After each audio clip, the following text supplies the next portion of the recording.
Hi everyone, Shaun Humphries here. Welcome to All Things Retirement. Well, again, this is another video dealing with generating income. This is Sally and Sam's sample as well as Sally's sample. Well, Sally wants to generate $60,000 per year in after-tax income at age 55. And Sally and Sam want to generate the same level of income, $60,000 after tax, at age 55 as well. We're going to look at both scenarios and calculate what lump sum capital they will need to have in place when they retire at age 55. Now, there's other scenarios we've done at different income levels or portfolio values, so go to the show notes for links to those other videos. Okay, first of all, let's just take a look at Sally, YouTube. How much will she need to have in her portfolio at age 55? Now, if you're new to our channel, make sure you hit subscribe so you don't miss future content that we're posting on a regular basis.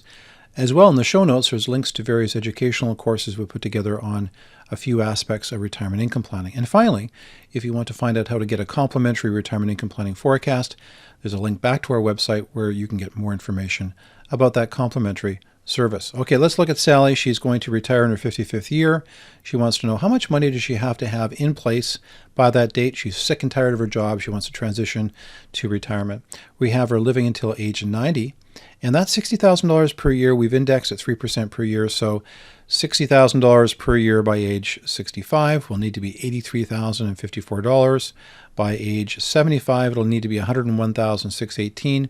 So we've indexed those increases at 3% per year. Canada Pension Plan, we start in her 60th year. Old Age Security, we start in her 65th year. Let's just take a look at the government benefits. So again, we can slice and dice this various ways. You can defer CPP, you can take it at age 60. In this scenario, we have her taking it at age 60. So you can see the annual pension is forecast to be $9,004. She's at 80% of the CPP maximum currently because she's going to take it earlier. So we're subject to penalties. So she'll be at 51.2% of the CPP maximum. We've indexed it at 3%, and we've indexed the old age security benefits, which are approximately $85.60 per year. We've indexed those at 3% per year as well. Let's look at the financial assets. So Sally has a non-registered portfolio, TFSA, RSP. No values are in these boxes right now, but we'll calculate the lump sum and then distribute it between these three different accounts. The investment mix, 20% cash, 30% bonds, 50% stocks. Cash will get 3, bonds will get 3.9, stocks will get 6.54 for a weighted average return of 5.04. So a pretty conservative assumption. Yours might be different. Obviously, when you do these numbers, the higher return assumptions, the less capital Sally will need. This is essentially the lower end of a return for a balanced portfolio. Residence, $500,000, increase at 2% per year. However, this equity does not find its way into the cash flow analysis for Sally. If we go to TFSA accounts, you can see here we're showing TFSA room of $95,000 and RSP carry forward room of $400,000 for her portfolio. Okay, let's leave that. I'm going to go back to the cash flow scenarios, and we're going to take a look at the lump sum requirement that Sally has to have for the funding of her retirement income planning goals. Okay, we'll go into the recommendations tab for our software. We'll go required lump sum. So let's do a calculation. It's going to give us a lump sum requirement, $1,368,487,000. That's what Sally needs to have in total portfolio value when she hits age 55. Let's apply this number to the analysis. So the program will take the $1,368,000 and share it across the board. So $400,000 went into her RSP account, $95,000 into her TFSA, and then we have $873,000 in her non-registered portfolio. Okay, let's take a look at the scenario. You can see that on these charts, that dollar amount means that Sally has fully funded her retirement. So the blue here is her real estate, never gets integrated. This blue shade here is her registered accounts or RIF accounts, fully used up by age 85. The orange here is her non-registered account, fully used up by her age 82. And the TFSA account eventually gets used, and it's used up fully by age 90. This shows the cash flows in the analysis. So again, we've got the government benefits. There's OAS, there's CPP, there's the RSP income over the years, TFSA, non-registered portfolio. So what's really good about this software allows us to slice and dice and model the different scenarios.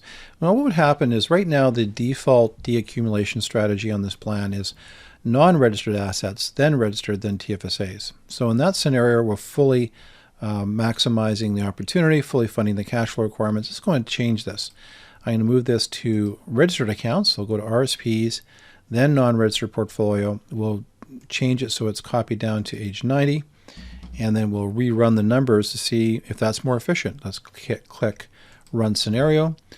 We run that scenario, and then we go down to the bottom here, and lo and behold, you've got some shortfalls in cash flow. So if I go back to this analysis, we don't have enough money all the way to age 90, and you can see there's some shortfalls emerging in this analysis. Okay, so the power of these models, it allows you to slice and dice different drawdown strategies to see which one is most effective.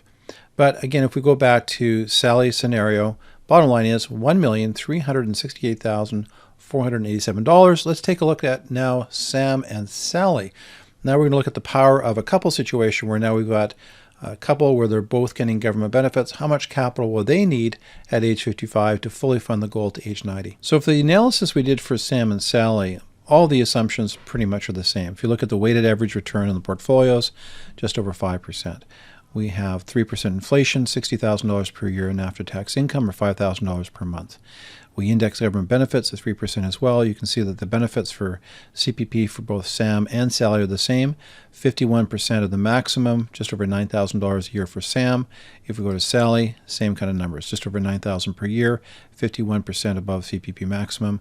We have them both taking benefits for CPP at age 60, and at age 65, they start their old age security benefits at $85.60 per year at that date.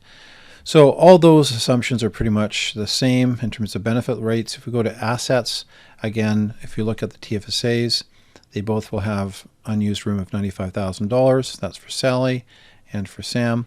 And if you look at RSP room, remember we had $400,000 just for Sally. In this scenario, we have $200,000 of our unused room for Sam and $200,000 of unused room for Sally. Okay, so those are all the key assumptions for this analysis. And what we're going to do now is go back to the cash flows. So again, you've got the $60,000 per year in after-tax cash flow needs in this analysis.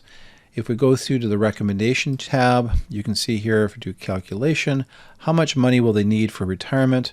They will need at age 55, boy, a lot of number crunching going on here in this analysis.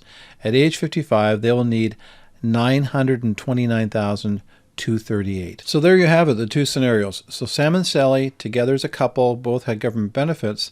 They needed to have $929,238 in total savings between TFSA, non-registered, and registered to fund their retirement.